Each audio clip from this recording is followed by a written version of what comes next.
Mesdames, Messieurs, bonjour. Assalamu alaikum wa rahmatullah. Bienvenue à tous, bienvenue à toutes. Bienvenue pour donc cette conférence consacrée au Coran et que nous avons décidé d'intituler Le Coran, interprétation mystique et approche spirituelle. Alors, le Coran, comme vous le savez, le livre sacré de l'islam, la parole de Dieu révélée au prophète Mohammed par l'intermédiaire de l'ange Gabriel. Et tout au fil des 23 années de la mission prophétique, plus de 6200 versets ont été révélés au prophète de l'islam. Et un peu plus tard, ces versets ont été classés dans des chapitres qu'on appelle des sourates, et au nombre de 114. Et ces sourates ont été classées simplement dans un ordre à peu près de longueur décroissante. De son vivant, le prophète Mohammed a lui-même interprété les versets du Coran à ses compagnons. Et après lui, d'autres compagnons et suivants ont perpétué cette tradition de l'exégèse coranique. Et grâce au travail immense qui a été réalisé par les spécialistes du hadith, qu'on appelle des traditionnistes, une grande partie des commentaires du prophète lui-même nous sont parvenus, et les commentaires classiques des exégèses sont encore aujourd'hui, grâce à un travail aussi important réalisé par des spécialistes, encore disponibles en langue arabe, mais également dans d'autres langues, comme les langues européennes. Il faut rappeler aussi que certains compagnons, pas tous, avaient mémorisé une partie au moins, voire parfois la totalité du Coran. Mais ce qui est surtout très important, c'est que, au-delà de la mémorisation, ils ont surtout médité toute leur vie durant les versets du Coran, en tout cas ceux qu'ils en connaissaient. Si le Coran à notre époque est l'objet de toutes les attentions, que ce soit de la part des musulmans ou des non-musulmans, la richesse des interprétations qu'on trouve dans la littérature du commentaire du Coran, elle, est peu connue. Et en réalité, cette richesse n'est pas seulement le fait des grands exégètes, car chaque musulman est amené à interpréter la parole divine qui nourrit sa foi. Et c'est ce que soulignait déjà notre invité ici présent, Pierre Laury, dans l'introduction de son bel ouvrage, le commentaire ésotérique du Coran, qui a apparu initialement en 1980. Donc je le cite: « Chaque musulman n'eût-il jamais écrit une ligne, fût-il même analphabète, vit et comprend et agit en fonction d'une certaine exégèse du Coran. Comprendre l'islam, c'est entre autres approches saisir ces éclosions de sens, naissant de l'impact du verbe coranique dans l'intime d'un esprit. » Et justement, vous montrez, Tayyab Choueref, que tout le propos de l'ouvrage de Razali que vous avez traduit sous le titre « Lire et comprendre le Coran », que tout le propos de cet ouvrage est d'offrir au lecteur les moyens d'une compréhension en profondeur et d'une méditation de la parole révélée. J'aimerais pour ma part conclure cette brève présentation par la citation du célèbre Rumi, auteur du Mathnawi, mais la citation vient de son autre ouvrage qui s'appelle Kitab Fihi ma Fihi, traduit en langue française sous le titre de Le livre du dedans. Et il dit: « Il est dommage d'atteindre la mer pour n'y puiser qu'une cruche d'eau, alors qu'on y trouve des perles et 100 000 autres choses précieuses. » Et je ne doute pas que nos deux invités, ici présents, Pierre Laury et Tayyab Choueref, sauront partager avec nous un peu de cette eau puisée dans l'océan, un tant soit peu, pour étancher notre soif de compréhension. Donc je vous demande d'accueillir nos deux invités. Pierre Laury, vous avez étudié la langue et la littérature arabe à l'INALCO, puis à l'Université Paris 3. Sous la direction de Roger Arnaldez, puis avec l'appui d'Henri Corbin, où vous vous êtes orienté vers l'islamologie et la mystique. Et depuis votre nomination à l'École pratique des hautes études, le PHE, vous avez poursuivi des recherches sur la mystique et l'ésotérisme en islam, à côté d'autres travaux d'ordre plus général. Vous avez aussi été directeur scientifique des études arabes médiévales et modernes à l'Institut français du Proche-Orient, à Damas. Et parmi vos ouvrages, on peut citer celui que j'ai déjà cité tout à l'heure, donc les commentaires ésotériques du Coran qui a paru aux éditions Les Deux Océans, et La science des lettres en islam, paru aux éditions d'Hervy en 2004. Tayeb Choueref, vous êtes docteur en islamologie. Vous avez soutenu une thèse doctorale sur le soufisme et le hadith à travers l'œuvre du savant égyptien Mounaoui. Votre domaine de recherche s'étend aux différents aspects de la littérature mystique de l'islam depuis les origines jusqu'à nos jours. Vous avez longtemps enseigné dans le secondaire la langue arabe et la civilisation, et également à l'université Charles de Gaulle de Lille.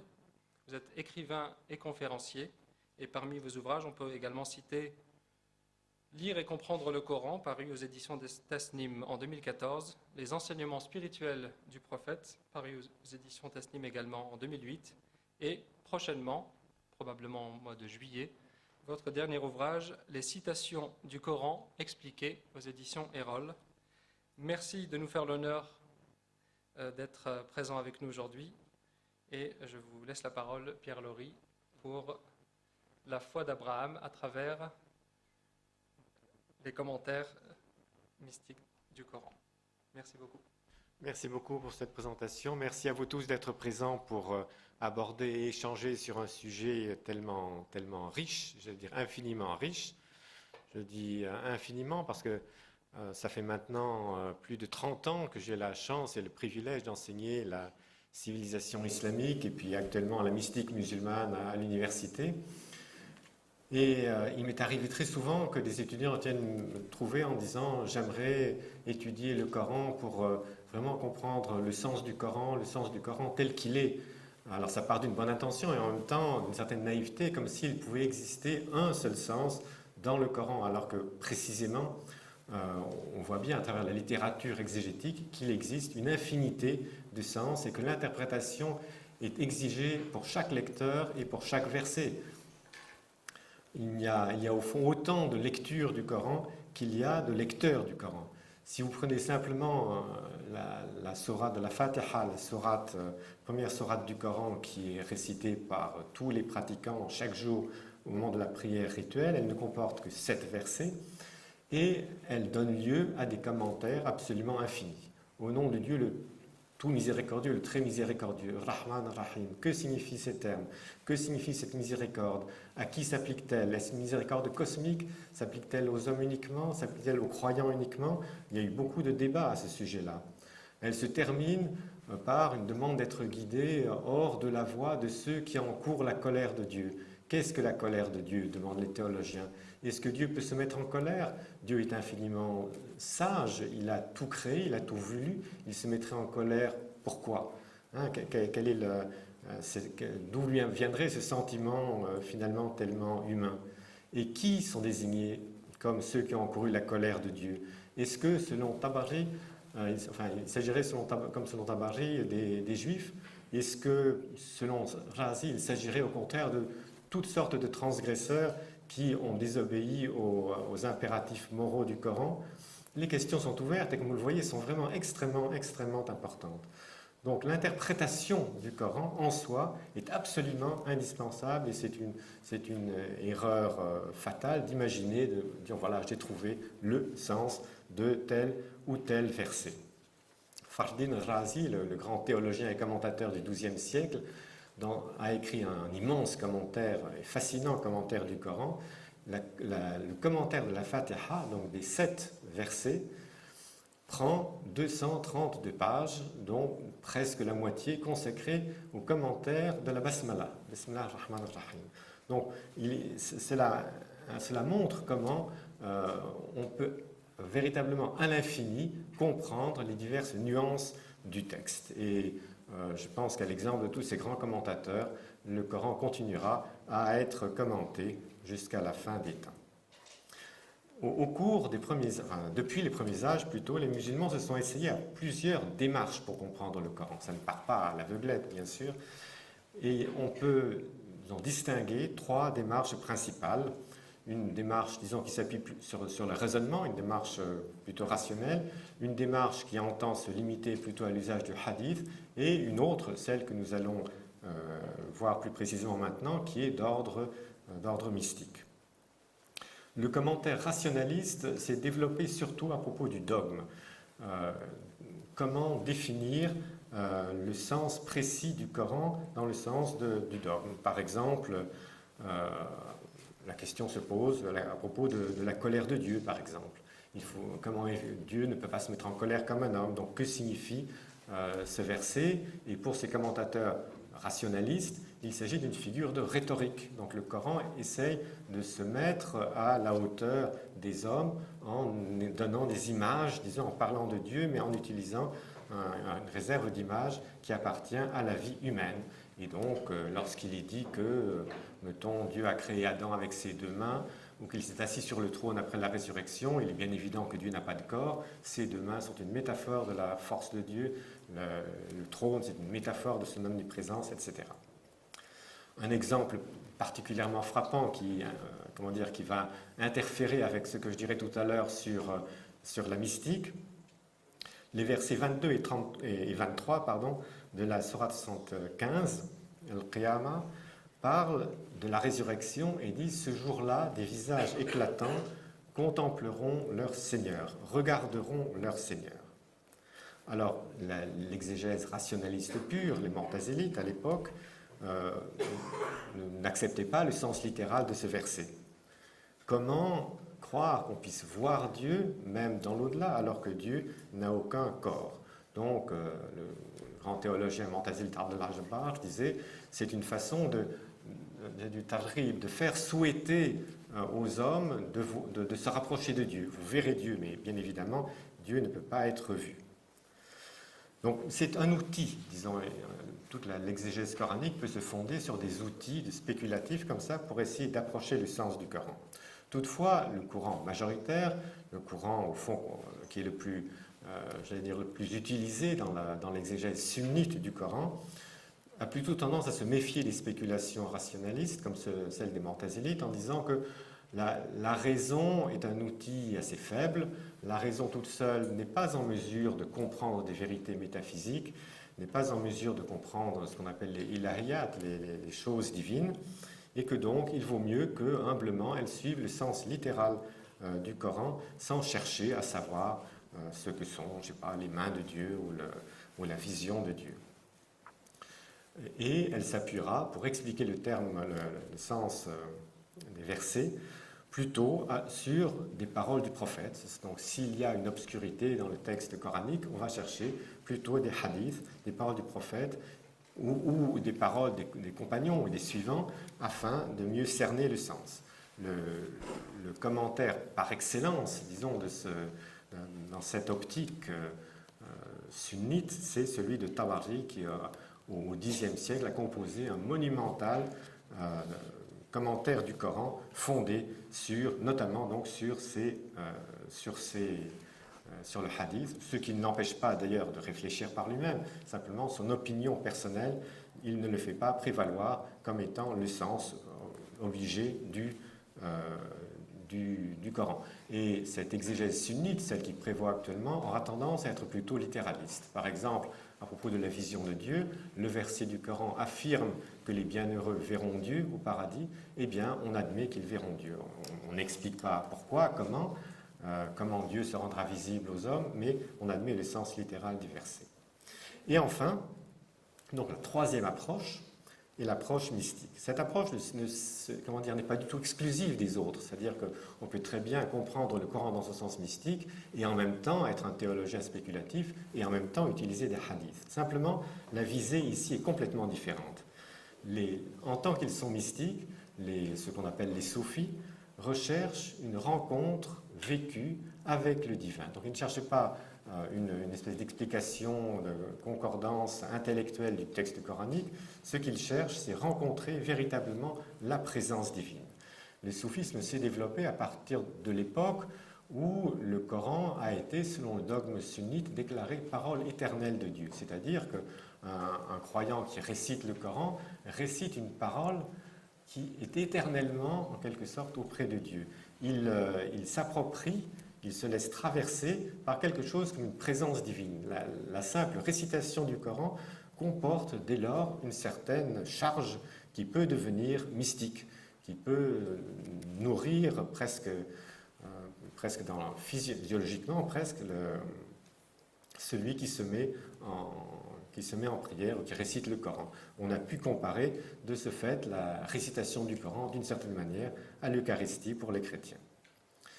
Comment est né ce commentaire mystique du Coran? Je ne m'attarderai pas parce que ce n'est pas le lieu ici de montrer les différents auteurs, mais il est intéressant de voir que dès les premiers siècles de l'ère hégérienne, il y a des attestations montrant que les soufis, les premiers soufis, se fondaient sur un hadith ou une parole qui se laissait passer comme un hadith, comme quoi il ne fallait pas chercher à opposer les parties du Coran les unes aux autres si parfois elles semblaient opposées. Mettons, le Coran demande aux hommes de choisir oui ou non, et puis après le Coran dit tous les actes divins, tous les actes humains sont décidés par Dieu. Donc tantôt on a l'impression qu'elle est au paradis ou l'enfer, c'est une question de choix, tantôt on a l'impression que c'est une prédestination.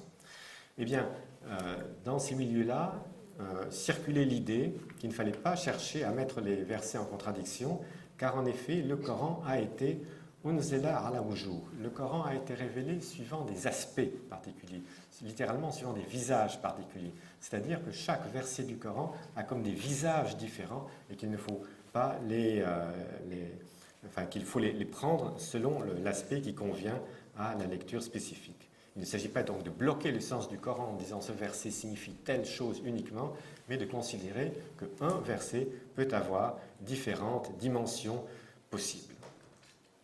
Au IXe siècle, au Xe siècle, vont surgir les premiers commentaires systématiques, commentaires mystiques systématiques du Coran, avec notamment celui de Solami. Solami est mort en 1021, et suivi de plusieurs autres, notamment celui de Qushayri, qui est mort en 1072. Donc il y a des commentaires complets où on explique, pas tous les versets, mais une bonne partie des versets quand même, dans un sens mystique. Quelle est la méthode appliquée? La méthode, enfin si on peut parler de méthode, c'est la foi profonde que chaque verset du Coran a un sens apparent et a un sens caché, ou des sens cachés. Par exemple, le sens apparent, c'est Moïse rencontre Pharaon, discussion avec Pharaon, Moïse s'enfuit dans le désert. Mais il y a aussi un sens caché, c'est le sens spirituel de l'histoire de Moïse. Il y a une phrase qui là encore est présentée comme un hadith.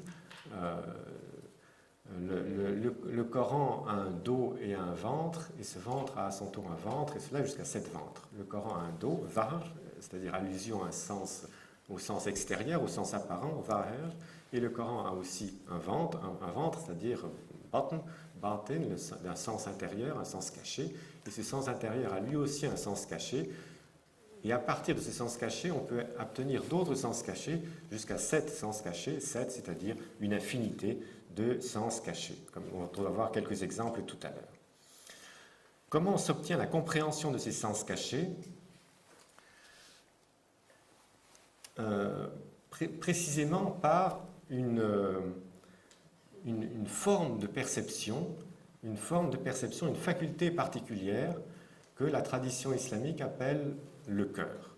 Donc ce n'est pas un travail de l'intelligence, c'est un travail qui part d'un lieu de la conscience dont la mention est très fréquente dans le Coran. Donc ceux qui comprennent, c'est ceux qui ont un cœur.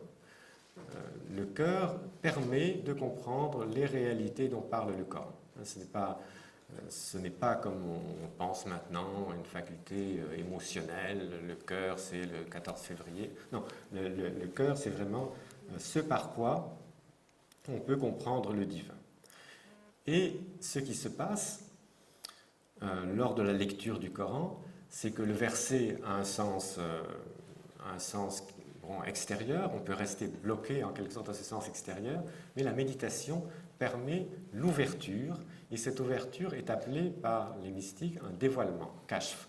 C'est-à-dire que le sens caché du Coran, ce n'est pas le mystique qui le trouve, le sens caché du Coran, il est là, comme derrière un voile. Donc, au fond, c'est le lecteur du Coran qui est voilé, qui regarde mal, et petit à petit, méditant le Coran, un voile s'enlève. Et il aperçoit une signification nouvelle du Coran. Et puis, cette signification nouvelle du Coran le transforme en quelque sorte et lui donne alors l'accès à un nouveau dévoilement, et cela à l'infini, peut-on dire.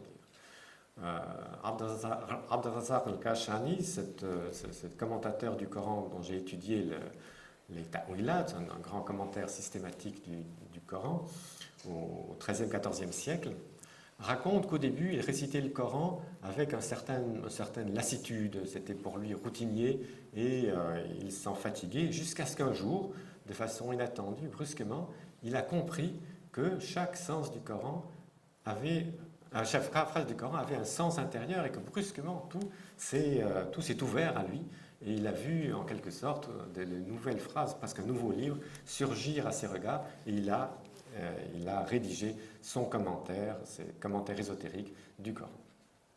Donc vous voyez que nous sommes sur un terrain très très différent de l'exégèse théologique et de l'exégèse fondée sur le hadith dont je parlais au commencement. Bien sûr, c'est une lecture qui est une lecture individuelle, c'est-à-dire que le soufi ne dit pas le sens que j'ai trouvé, c'est le sens qu'il faut croire. C'est une expérience individuelle et chaque lecteur du Coran reçoit un dévoilement qui lui est particulier. Qu'est-ce qu'on trouve dans ces différents commentaires du Coran? On y trouve des lectures exégétiques ordinaires et c'est intéressant de voir que tous ces commentaires de Qushayri, de Kashani ne divergent pas beaucoup, souvent, des commentaires sunnites ordinaires. Il y a parfois des spéculations qui se trouvent aussi dans les commentaires sunnites ordinaires. À propos d'Abraham, qu'on va voir, il est dit ami de Dieu. Khalil. Khalil, diront plusieurs commentateurs soufis, cela vient du verbe arabe khallala, ça veut dire compénétrer, mélanger à, parce que Abraham était tout compénétré de son amour pour Dieu. Donc ça, c'est une explication qu'on peut trouver aussi dans des commentaires non soufis. Ce qui fait la caractéristique des commentaires soufis, c'est que le lecteur y trouve l'explication, l'exemple des stations et des états mystiques. Par exemple, Moïse qui monte sur le mont Sinaï. Eh bien, Dieu lui parle, Dieu lui ordonne, cela est vu, cela est commenté comme l'ascension de l'âme humaine vers Dieu. Et après, quand Dieu parle à Moïse, c'est comme si l'âme du mystique se trouvait comme tout investie de présence et de paroles divines. Il y a, parmi les plus anciens commentaires mystiques du Coran, un passage de Ja'far al-Sadiq, qui est un savant du 8e siècle, il est mort en 765, qui a sans doute rédigé un des plus anciens commentaires mystiques du Coran, et qui, dans son commentaire des versets 11 et 12 de la 20e sourate, c'est Moïse qui s'approche du buisson ardent, et le texte explique que Moïse, mais en fait Moïse c'est Ja'far al-Sadiq lui-même, qui s'identifie à Moïse. Moïse entend « Ya Moussa, inni ana rabbuka » moi, certes moi, je suis ton Seigneur. Alors en arabe, « inni ana » veut dire « je suis moi ». Et donc Moïse, c'est-à-dire Ja'far, explique « avant d'entendre le troisième mot, rabbuka, j'ai entendu « inni ana » et j'ai su que seul Dieu pouvait pouvait dire « je suis moi ». Toutes les autres créatures sont des créatures. Lui seul peut dire « moi, je suis ». Cela rejoint la parole de Dieu aussi à Moïse dans la Bible, dans Exode 3,14, « je suis celui qui suis ».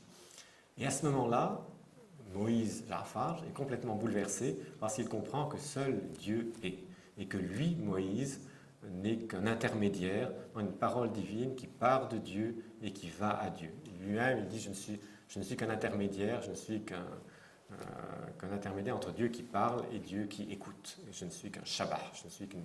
Donc c'est l'expérience de ce que le soufisme appellera le fana, l'extinction en Dieu. Et c'est intéressant de voir que cette expérience est dite avec tant de force et à une époque aussi ancienne. Donc, par toutes ces lectures, l'interprète, disons, soufi du Coran, subit, au fond, une véritable transformation. Petit à petit, on peut dire qu'il se coranise.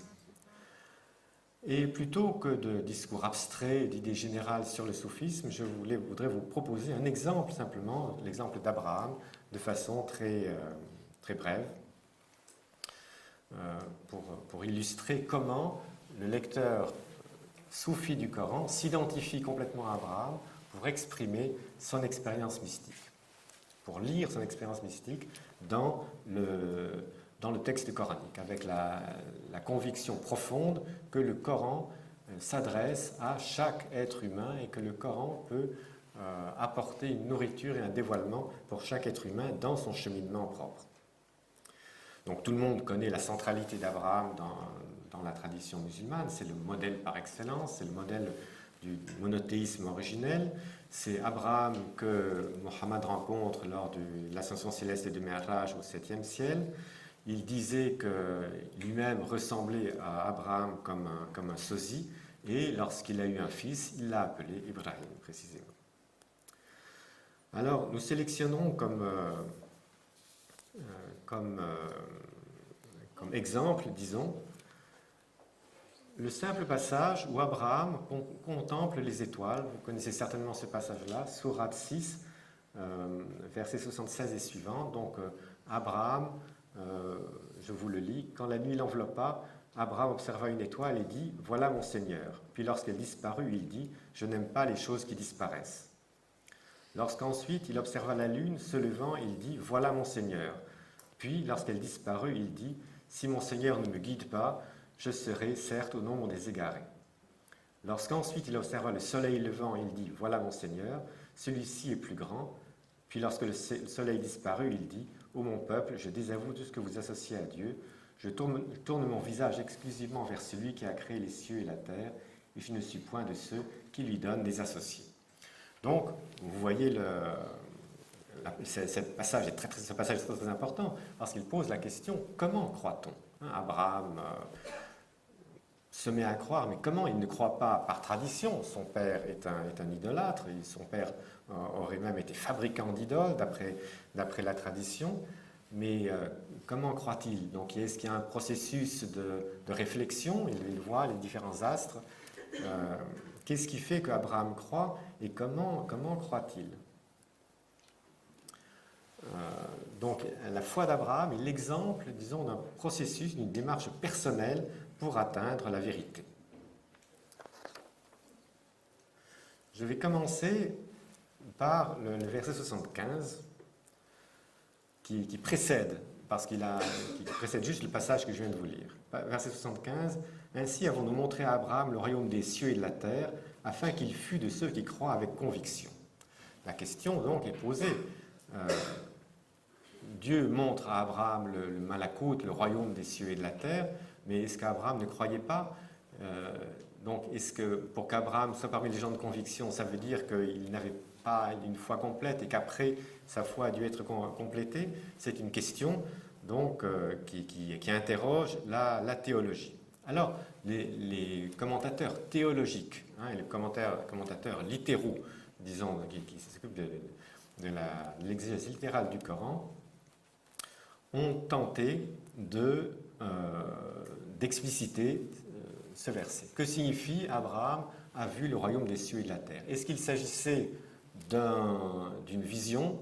Est-ce qu'il s'agissait d'une information? Ou est-ce qu'il s'agissait d'un voyage céleste, un peu comme celui qu'a connu Mohammed? On ne sait pas. Enfin, on ne sait pas. Plutôt, les avis sont partagés. Certains affirment qu'il y a eu un voyage, un véritable voyage céleste. C'est le cas de Muqatil, l'un des plus anciens commentateurs du Coran, et de certaines citations apportées par Tabari, et qui reprennent des extraits d'ouvrages pré-islamiques. Donc, il y en a un qui s'appelle le Testament d'Abraham. Abraham a 999 ans et Dieu veut le rappeler à lui, et Abraham ne veut pas mourir, alors Dieu lui fait la grâce de parcourir le monde. Ou l'Apocalypse d'Abraham, ou un autre texte, un apocryphe, disons, de la Bible, où Abraham parcourt les cieux en compagnie d'un ange et il voit tous les secrets du monde lui sont offerts. Alors, comment, en tout cas, Abraham a-t-il vu le monde? L'exégèse théologique a tendance à croire que Dieu voulait lui montrer comment fonctionnait le monde, voulait lui montrer la sagesse qui gouverne le monde, et tout cela, Abraham l'a vu, soit par un mirage, mais le plus important, c'est qu'il l'a vu Ayn el-Basira, dans son intelligence. C'est la vision du cœur. Et quant à savoir est-ce qu'Abraham croyait ou ne croyait pas, c'est un peu embarrassant. D'habitude, le dogme veut que les prophètes soient des gens impeccables, infaillibles, qu'ils aient une foi entière dès le départ. Comment se fait-il qu'Abraham a reçu cela afin que sa conviction soit affermie? Razi, qui est un commentateur très théologique, explique qu'il y a une grande multiplicité de degrés dans l'intelligence de la foi. On peut croire, mais de façon avec des intensités extrêmement différentes. Donc vous voyez la question qui se pose pour les théologiens sunnites, j'allais dire communs, ordinaires, pour voir que pour les mystiques, l'interprétation sera tout à fait différente. L'accession d'Abraham au royaume des cieux et de la terre sera rapportée à la contemplation mystique. Donc ce que Abraham a vu, ça peut être éventuellement un voyage, ça peut être une vision, mais elle est translatée, en tout cas directement, à la rencontre avec Dieu, c'est-à-dire avec la présence divine elle-même. Alors, il y a des dizaines et des dizaines de commentaires de ce verset de la vision du royaume. J'en cite juste deux, qui sont tirés du commentaire de Soulami. L'un d'eux a dit, un anonyme, Dieu a fait voir à son ami, à Abraham, le royaume des cieux, afin qu'il ne s'occupe plus, qu'il s'en occupe plus, qu'il revienne à son souverain. Donc Dieu a montré le royaume des cieux et de la terre à Abraham en disant, bon, voilà, tu as vu. Abraham a vu, il a compris, bon, maintenant, allons à l'essentiel. L'essentiel, ce n'est pas de comprendre le monde, l'essentiel, c'est de rencontrer la présence divine elle-même. Et ce n'est qu'à partir du moment où Abraham a pu rencontrer la présence divine elle-même qu'il est rentré dans la voie mystique. Un autre grand mystique, Abu Sa'id al-Kharraz, a dit ainsi nous avons fait voir à Abraham le royaume des cieux et de la terre. Il commente, il lui a fait voir cela afin qu'il parvienne à attaquer son immensité. C'est une citation magnifique parce que ça veut dire que la voie mystique, s'approcher de Dieu, c'est une voie qui est terrible.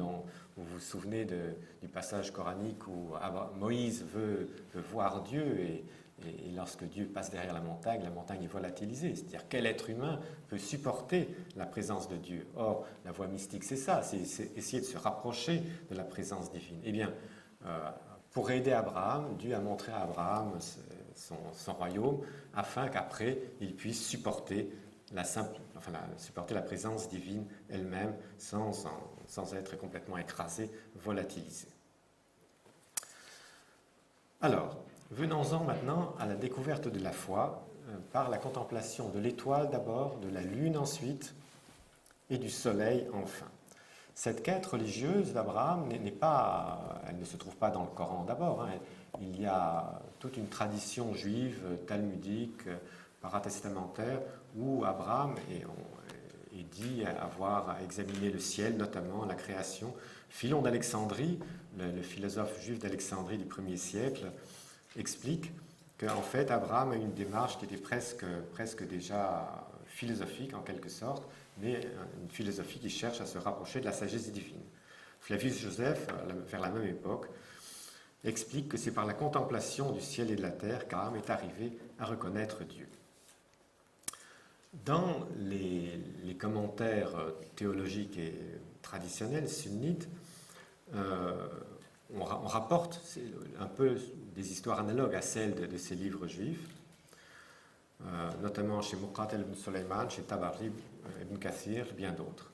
Le récit cadre est le suivant. Nemrod avait été averti par ses astrologues qu'allait venir un prophète qui allait anéantir sa religion et son trône. Alors, comme ça arrive dans d'autres schémas au cours de l'histoire sacrale, il a décidé de faire massacrer tous les enfants qui se trouvaient dans son royaume et qui naîtraient à l'endroit et au moment indiqué par les astrologues. La mère d'Abraham était enceinte, mais comme elle était plutôt arrondie et cambrée, les soldats n'ont pas vu qu'elle était enceinte et elle a pu accoucher d'Abraham dans une grotte. Et elle a nourri, Abraham est né dans cette grotte, il a grandi dans cette grotte en suçant son pouce qui miraculeusement lui donnait de la nourriture. Et puis, comme il était très précoce, déjà enfant, il grandissait, en quelques mois, il grandissait ce que les autres connaissent en quelques années. Il demande à sa mère, « Qui est mon Seigneur ?» Et sa mère répond, « Moi, c'est moi qui suis ton Seigneur. » « Et quel est ton Seigneur ?» demande le petit Abraham à sa mère. Elle répond, c'est ton père. Et quel est le Seigneur de ton père demande Abraham. C'est Nemrod, c'est le roi Nemrod, le roi de l'époque, de la Mésopotamie de l'époque, répond la mère. Et qui est le Seigneur de Nemrod demande Abraham. À ce moment-là, la mère d'Abraham, ne sachant plus quoi répondre, donne une gifle à son petit. Elle rapporte cela à son père, qui est très mécontent aussi, que puisque son père, dit la tradition, donc est un fabricant d'idoles, que le petit Abraham ait des questions tellement insolites. Et alors, à la nuit venue, Abraham sort de la grotte et il découvre l'étoile, la lune, puis enfin le soleil se lève, et c'est le récit cadre des versets qu'on vient de lire. Donc, ce récit cadre en lui-même pourrait expliquer les versets, mais il n'évite pas quand même une question théologique assez embarrassante, à savoir, est-ce qu'Abraham, qui était un prophète malgré tout, n'a pas été astrolâtre pendant un bref instant, le moment où, mettons, il observe une étoile et il dit « Voilà mon Seigneur », ou bien il observe la lune et il dit « Voilà mon Seigneur ». Est-ce que ce moment où il dit « Voilà mon Seigneur », est-ce qu'il n'a pas adoré les astres pendant un bref moment? Alors je vous passe les détails de la spéculation, ce n'est pas important, mais certains, comme Tabari, estiment qu'Abraham était enfant, qu'il n'avait pas atteint l'âge de raison, et donc de toute façon son attitude religieuse n'aurait pas eu de conséquences. Et d'autres affirment, cités par Tabari également, que l'interrogation d'Abraham, les stades intermédiaires d'une interrogation, ne sont pas assimilables à du paganisme. Une interrogation, c'est ni de la foi, ni de la mécréance. C'est une idée assez intéressante. Mais il faut se souvenir que la question est quand même théologiquement très importante, puisque en filigrane, il y a aussi la question du prophète Mohammed lui-même. Quand il était jeune, il vivait dans un milieu païen. Est-ce qu'il a assisté aux cérémonies païennes avec son oncle Abu Talib? Bon, la question se pose. Comment est-ce qu'il a pris conscience, disons, des questions religieuses avant les révélations? Tout ça, c'est des questions qui sont traitées par la tradition et par la théologie. L'important ici, ce sont donc l'interprétation mystique. Et alors là, on entre dans un domaine, vous voyez, complètement différent. Sulami cite le grand mystique du début du IVe siècle, Ibn Atta, qui affirme qu'Abraham aimait tellement son Seigneur qu'il le voyait partout. Il ne disait pas devant une étoile, c'est l'œuvre de mon Seigneur, mais il disait, c'est mon Seigneur. Et quand il voyait la lune, il ne disait pas, c'est la créature de mon Seigneur, il disait, c'est mon Seigneur. Donc on voit ici un basculement pour Ibn Atta, il y a un émerveillement tel du mystique que véritablement il perçoit Dieu partout et à chaque moment. Donc on voit là une autre sensibilité religieuse, une autre façon non seulement de penser, mais même de percevoir le monde. Et vous voyez qu'on avait posé la question tout au début de la vision de Dieu. Est-ce que les hommes peuvent voir Dieu? Est-ce que dans l'au-delà, ils pourront voir Dieu? Est-ce que Dieu n'est pas corporel et on ne peut pas le voir? Eh bien, là, on a la réponse directe des mystiques du IVe siècle. On ne peut pas voir Dieu en tant que créateur, mais en tout cas, on peut voir quelque chose de sa présence, on peut percevoir quelque chose de sa présence absolument partout. Un autre grand soufi de cette époque, Lorenzetti, explique qu'Abraham a vu l'astre, puis le soleil, puis la lune, montant dans le secret de son cœur. Et il ajouta, je n'aime pas ceux qui disparaissent au moment où c'est ça la perception surnaturelle advenante et donc le plaisir de l'extase. Alors là, c'est assez subtil, c'est l'idée qu'au fond, ce n'est pas le monde extérieur qu'Abraham observait, mais en observant le monde extérieur, il avait une expérience religieuse. Une expérience, oui, une expérience spirituelle, disons. Donc d'abord l'étoile, et puis la lune, et enfin le soleil. Eh bien, à la fin, il s'aperçoit que le soleil c'est un égarement, il se tourne vers Dieu seul. Et pour Lorenzetti, cela veut dire quelqu'un a une expérience mystique, et puis une autre plus grande, et puis une autre plus grande. Et au final, il ne faut surtout pas s'attacher à cette expérience mystique. L'extase qu'il a eue, c'est bien, mais ce n'est pas ça. Il faut s'en tenir à l'adoration de Dieu seul, indépendamment de tout ce que peut surgir en vous comme état ou comme émotion. Je terminerai par Qushayri, qui est donc 11e siècle, 5e siècle de l'Hégire, qui est plus classique en ce sens qu'il était aussi théologien, il était muhaddith, il était un grand savant par ailleurs, et il a rédigé un commentaire avec beaucoup d'éléments spirituels, donc mystiques. Qushayri explique que fondamentalement, Abraham rejette au fond tout ce qui n'est pas Dieu. Il est en train d'explorer systématiquement tout ce qui n'est pas Dieu. Et ce que le Coran explique, c'est tout un processus je vous résume, qui fait qu'Abraham commence par abandonner les actes mauvais par l'obéissance à la loi, et puis les conceptions intellectuelles sur Dieu, et enfin la conscience même de la contemplation de Dieu. Donc il accomplit les actes pieux en quelque sorte, et puis il va au-delà et il accomplit la réflexion sur Dieu, il va au-delà, il rencontre la présence divine et il va encore au-delà, donc comme pour Lorenzetti, il va encore au-delà.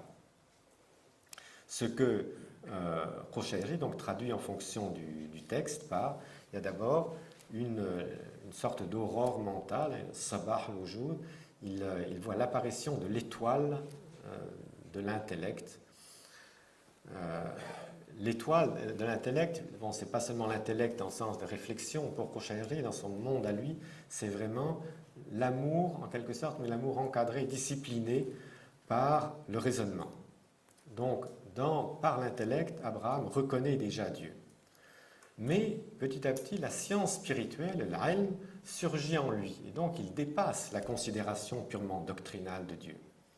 Cette deuxième étape comprend donc la purification du cœur d'Abraham, c'est-à-dire du cœur du soufi, bien sûr, parce qu'ici, ce n'est pas Abraham en tant que personne qui est visé, mais c'est la personnification du soufi. Et il se libère des influences de l'âme charnelle. Et puis, cela aboutit à une troisième étape, qui est l'étape de la gnose, appelée ici l'Arfan, la science de Dieu en quelque sorte, qui ne laisse plus de place à la question et à la recherche. C'est le soleil qui surgit, et le soleil, on ne peut pratiquement plus le contempler tellement il est fort. Donc, à partir de ce moment-là, c'est Dieu qui envahit le cœur d'Abraham. Et c'est en quelque sorte l'extinction, le fana, de Dieu en Abraham. Mais alors, comment expliquer qu'Abraham renonce aussi au soleil? Donc c'est comme dans le cas de Lorenzetti. Qushayri résume en expliquant, Abraham a commencé par regarder les choses autres que Dieu par Dieu, premier stade. Puis ensuite, il a regardé les choses autres que Dieu pour Dieu et depuis Dieu. C'est le stade de la lune qui reflète la lumière du soleil. Puis ensuite, il a regardé les choses disparues en Dieu. C'est la lumière du soleil qui éblouit tout. Mais à la fin, tout s'efface en Dieu, y compris la connaissance que le mystique Abraham avait de Dieu.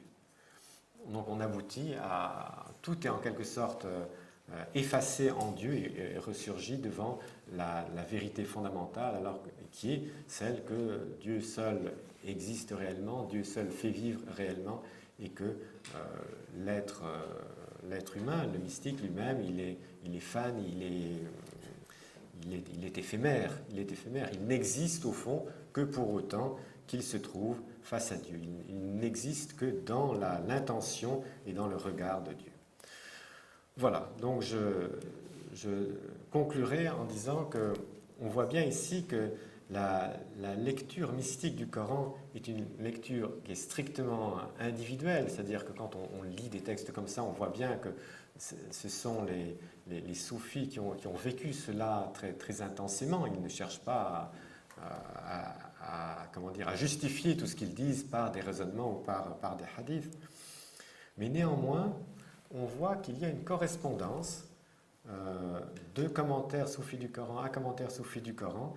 Il y a depuis Soulami jusqu'à Rouzberan Barclay, après Najm Kubra, tous ces grands commentaires mystiques du Coran sont en écho, se citent les uns les autres, ce qui prouve que l'expérience mystique, malgré tout, s'hérite et que les soufis atteignent un Dieu, mais qui est un Dieu largement décrit par les devanciers. Donc, vous voyez en tout cas, parce qu'il y a toujours des commentaires mystiques du Coran de nos jours, qu'on est dans un réservoir inépuisable d'interprétation de ces versets, à partir d'une foi qui est vivante, qui est vécue, et c'est ce que je trouve particulièrement attrayant dans le soufisme, et c'est ce que j'espère vous avoir montré. Je vous remercie de votre vigilance.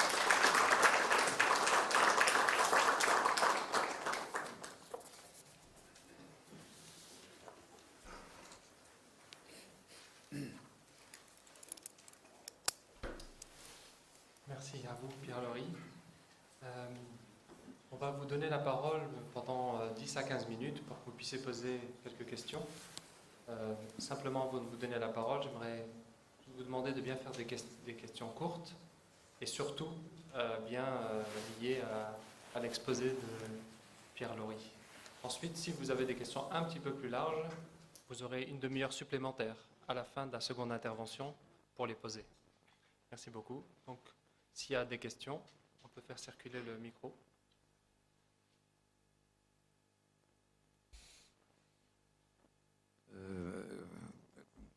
Quand vous dites le cœur, comment peut-on le comprendre, ça? Qu'est-ce que l'on peut comprendre sous le terme ou dans le terme de cœur? Comment peut-on le comprendre, ça? Disons, expliquer.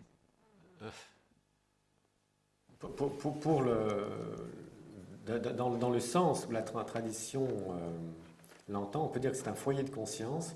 C'est le foyer de conscience qui fait que lorsqu'une personne entend un discours religieux, le Coran, ou ça peut être avant, ça peut être la Bible, ou ça peut être les mystiques quand ils transmettent leur savoir, par le cœur, le disciple adhère. C'est-à-dire que tout le monde a virtuellement un cœur, mais que ce cœur s'ouvre dans la mesure où il y a un sentiment religieux, une adhésion religieuse qui naît. Il y a un célèbre mystique du 3e-4e siècle, Chibli, qui avait un cercle et qui était en train de commenter le Coran, et le texte du Coran disait: il y a là un avertissement pour ceux qui ont un cœur. Alors, un des disciples demande: mais qu'est-ce que ça veut dire, ceux qui ont un cœur? Tout le monde a un cœur. Et Chibli répond: ceux qui ont un cœur, c'est ceux dont Dieu est le cœur. Donc c'est une faculté qu'on peut désigner dans la mesure où elle laisse l'éclosion. Je vous remercie pour cette réponse. Je me demandais s'il y avait une possibilité d'interpréter le cœur également, forme imagée, et le cœur pouvait être considéré comme le siège de l'esprit. Chez les Grecs, c'était comme ça aussi.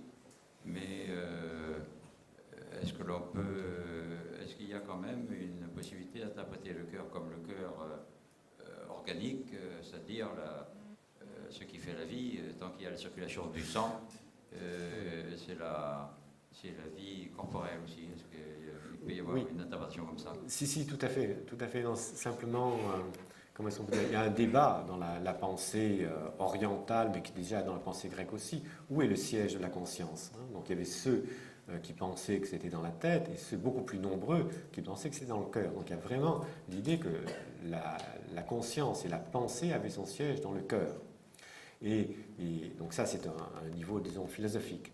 À un niveau plus spirituel, il y avait aussi l'idée que le corps humain est traversé par un corps plus subtil, en quelque sorte, et qu'il y a comme une âme, hein, mais qui est une âme qui n'est pas abstraite, enfin qui a une certaine présence dans le corps, et dont le centre est effectivement la place du cœur. Mais donc ce n'est pas le cœur au sens d'organe vasculaire, c'est un cœur qui n'est pas matériel, mais qui se trouve à ce niveau-là. Et cette âme est le lieu d'un combat entre, d'une part, une tendance plus spirituelle, qui est plus immatérielle, et une tendance, au contraire, vers le monde matériel et vers les satisfactions du corps physique. Et la rencontre, disons, entre ces deux tendances, spirituelles et matérielles, a lieu dans le cœur. Donc le cœur peut être obscurci par les tendances matérielles, il peut être au contraire éclairé par la lumière de l'esprit. Pour le cœur, c'est une résultante en quelque sorte. Question ?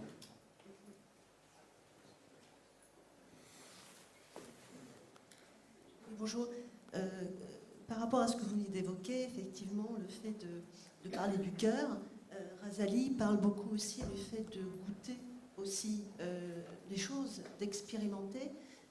Ça passe aussi par une compréhension, que ce soit des versets ou des hadiths, qui est intérieure et qu'on retrouve dans la même démarche, même en Inde, chez les maîtres indiens. Enfin, ça participe un peu de la même démarche qui n'est pas intellectuelle. Aujourd'hui, on parle beaucoup de la raison pour interpréter le Coran. Simplement, on apprend à travers les soufis que c'est tout de même un instrument, la raison uniquement un instrument, et qu'il faut aller au-delà. On l'apprend aussi avec Shemseddin, le maître de Rumi, pardon. Donc la question que je voulais poser, c'est de savoir si l'intériorisation, elle passait pas par la méditation, c'est-à-dire le travail intérieur. Est-ce que les soufis, parce qu'on sait que le prophète s'est isolé avant d'avoir la révélation, mais qu'est-ce qui s'est passé pendant tout ce temps, quand il était seul avec lui-même? Est-ce qu'il y avait un travail d'intériorisation, de méditation? Est-ce que c'est un élément dont on parle chez les soufis? Alors, historiquement, qu'est-ce qui s'est passé? Comment s'est passé ces méditations qui ont eu lieu, bien sûr, puisque, comme vous l'avez remarqué très justement, là, c'est une question de goût, de zord, hein, ce n'est pas une question de spéculation intellectuelle. Ce qu'on sait, c'est que les premiers mystiques, et puis les suivants encore plus, se retiraient et récitaient beaucoup le texte coranique. C'est-à-dire que ce n'est pas une méditation, j'allais dire, silencieuse, dans le sens où l'entend, mettons, le bouddhisme zen, où on reste assis en silence. C'est une méditation qui, au contraire, s'ancre et se développe dans la parole, par la parole. Et c'est pour ça, d'ailleurs, que le Coran a donné lieu à tellement d'interprétations. C'est parce que c'était le Coran qui était, en quelque sorte, le lieu même de cette gustation. C'est-à-dire qu'il y avait vraiment, quand chaque soufi, déjà à une époque ancienne, lisait le Coran, il y avait cette certitude que ce verset s'appliquait vraiment à lui, pouvait laisser germer quelque chose en lui. Et c'est ça, je crois, qui est le plus spécifiquement islamique quand on compare, mettons, aux autres religions. Enfin, je ne sais pas si c'est là votre question exactement, mais en tout cas, c'est un point important. Oui, professeur. J'aime bien la question de mon voisin de gauche, parce que ne dit-on pas d'ailleurs en Occident que le cœur, c'est raison, que la raison ignore. Et en effet, est-ce que vous pourriez nous rappeler ce hadith précieux, professeur Salam, à propos justement de l'organe dont le corps humain possède, quand il parle du cœur, justement, le travail à faire sur le cœur, parce que ça résume en en effet, ce que vous avez dit tout à l'heure à propos de l'amour d'Abraham, alayhi salam, pour Allah, pour Dieu, parce que le cœur est le siège de l'amour. Et sans être une opposition à la raison, ce hadith est très précieux, si vous pouvez nous le rappeler. Excusez-moi, je ne vois pas très bien. Le dire prophétique à propos du cœur, justement. Lequel il y en a plus mal? Le morceau de chair qui, s'il est assaini, tout Ah oui. l'être est assaini. Vous connaissez en arabe? Oui. Allez-y, allez-y. Oui, enfin, vous avez raison de citer ce hadith, cette parole donc, du prophète qui insiste sur le caractère central du cœur comme étant le centre à partir duquel tout l'être va s'épanouir. Inna fil jasadi mudratan idha saluhat saluha laha al-jasadu kulluhu. Il y a certes dans le cœur un morceau de chair. Alors à ce moment-là, ce qui est étonnant, c'est qu'on part vers quelque chose de physique, un morceau de chair, mudra. Lorsque ce morceau de chair est assaini, tout le corps est assaini. Lorsque le morceau de chair est corrompu, tout le corps est corrompu. Il s'agit du cœur, conclut donc le prophète. Et alors, il y a eu beaucoup d'exégèses mystiques nécessairement sur ce hadith parce que on aura probablement l'occasion d'en reparler tout à l'heure avec Razali, parce que le cœur est décrit comme l'organe où l'illumination, al-fath, al-kashf, dont vous avez parlé aussi, se réalise. C'est dans le cœur que le dévoilement des réalités spirituelles s'effectue. Et le dévoilement des réalités spirituelles s'effectue dans le cœur qui est suffisamment réceptif, dans le cœur qui s'est rendu réceptif. Donc évidemment, ça rejoint la question de la méditation, de la retraite spirituelle, etc. Mais je ne vais pas trop déborder sur ce que je dirai tout à l'heure. On va prendre une dernière question, courte de préférence, pour pas qu'on prenne trop de retard sur la suite. Bonjour à tous. Finalement, je vais un peu reprendre ce que disait tout le monde. Est-ce que donc, le cœur ne peut pas être assimilé on peut revenir au verset de la lumière, qui serait le verre de cristal, hein. Dieu dit Allah est la lumière des cieux et de la terre.